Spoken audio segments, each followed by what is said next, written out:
রাজধানীর জুরাইন রেলগেট এলাকায় পুলিশের সঙ্গে ব্যাটারি চালিত অটোরিকশা চালকদের সংঘর্ষের ঘটনা ঘটেছে।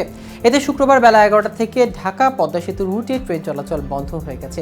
এ বিষয়ে বিস্তারিত হচ্ছে আজকের প্রতিবেদনের বাকি অংশে। কেটিভি নিউজ 24 চ্যানেল থেকে আপনাদের সাথে আছি আমি মাহমুদুর রহমান সিয়াম। কমলাপুর রেল স্টেশনে স্টেশন মাস্টার আনোয়ার হোসেন বলেন, জুরাইন এলাকায় ব্যাটারি চালিত অটোরিকশা চালকরা বেলা 11টা থেকে রেল লাইন দখল করে অবরোধ শুরু করে। ফলে 11টা থেকে আমরা ওই লাইনে কোনো ট্রেন চলাচল করতে পারছিলাম না। ঢাকা থেকে পদ্মা সেতু হয়ে এবং ঢাকা থেকে নারায়ণগঞ্জ রুটে ট্রেন চলাচল বন্ধ রয়েছে। আইনশৃঙ্খলা বাহিনী সবুজ সংকেত না দেওয়া পর্যন্ত পদ্মা সেতু রুটে ট্রেন চলাচল করবে না বলেও জানিয়েছেন আনোয়ার হোসেন। এদিকে দুপুর 2টার দিকে স্থানীয় বিএনপি নেতা কর্মীরা বিক্ষোভকারীদের ধাওয়া দিলে তারা ওই এলাকা ছেড়ে অন্যত্র গিয়ে অবস্থান নেয়। ট্রেন চলাচল বন্ধ থাকায় ঢাকা থেকে ফরিদপুর, ঝিনাইদহ, কুষ্টিয়া, যশোর ও খুলনাগামী অনেক যাত্রী এখনও কমলাপুরের শহরতলি স্টেশনে অপেক্ষা করছেন বলে জানা গেছে। শ্যামপুর থানার ডিউটি অফিসার উপপরিদর্শক নাজমুন নাহার বলেন, ব্যাটারি চালিত রিকশা চালকেরা জুরাইন এলাকায় রেলগেট দখল করে অবরোধ কর্মসূচি পালন করছে। ঘটনাস্থলে পুলিশ রয়েছে, তারা পরিস্থিতি নিয়ন্ত্রণের চেষ্টা করছে। এর আগে বৃহস্পতিবার মহাখালী রেলগেট এলাকায় অটোরিকশা চালকদের অবরোধে 6 ঘন্টা বন্ধ ছিল ট্রেন ও সব ধরনের যান চলাচল। এতে অবর্ণনীয় দুর্ভোগে পড়েন যাত্রীরা। এদিন মহাখালীতে বেলা 11টার দিকে রিকশা চালকেরা আইনশৃঙ্খলা বাহিনীর সদস্যদের উপর ইট পাটকেল নিক্ষেপ করে। এক পর্যায়ে উভয়ের মধ্যে ধাওয়া পাল্টা ধাওয়া হয়। পরে রিকশা চালকরা রেল লাইনের পাথর দিয়ে মহাখালী এসকেএস শপিং মল, রাওয়া ক্লাব ও সিটি ব্যাংকের সামনে একটি এটিএম বুথ ভাঙচুর করে।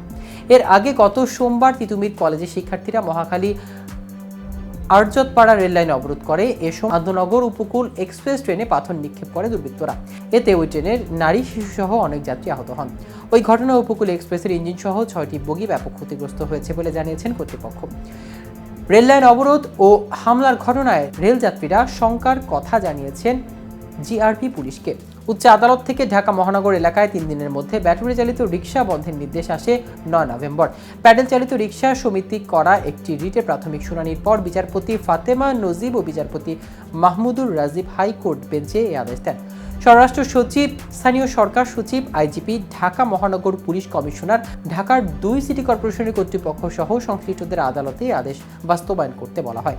ব্যাটারি চালিত রিকশা বন্ধের বিবাদীদের নিষ্ক্রিয়তা কেন বেআইনি ঘোষণা করা হবে না তা জানতে চেয়ে রুল জারি করেছিল হাইকোর্ট। আদালত বলেন, ব্যাটারি চালিত রিকশা লাইসেন্স নেওয়ার কোনো সুযোগ নেই, তাই এটা পুরোপুরি অবৈধ।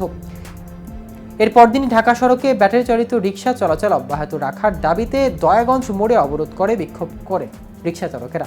বাংলাদেশের টেকসই অর্থনীতি, স্থিতিশীলতা প্রভৃতি পাশাপাশি অর্থবহ মানসম্মত চাকরির ক্ষেত্রে সহযোগিতার লক্ষ্যে 4 দিনের সরকারি সফরে ঢাকায় পৌঁছেছেন বাইডেন প্রশাসনের একটি প্রতিনিধি দল।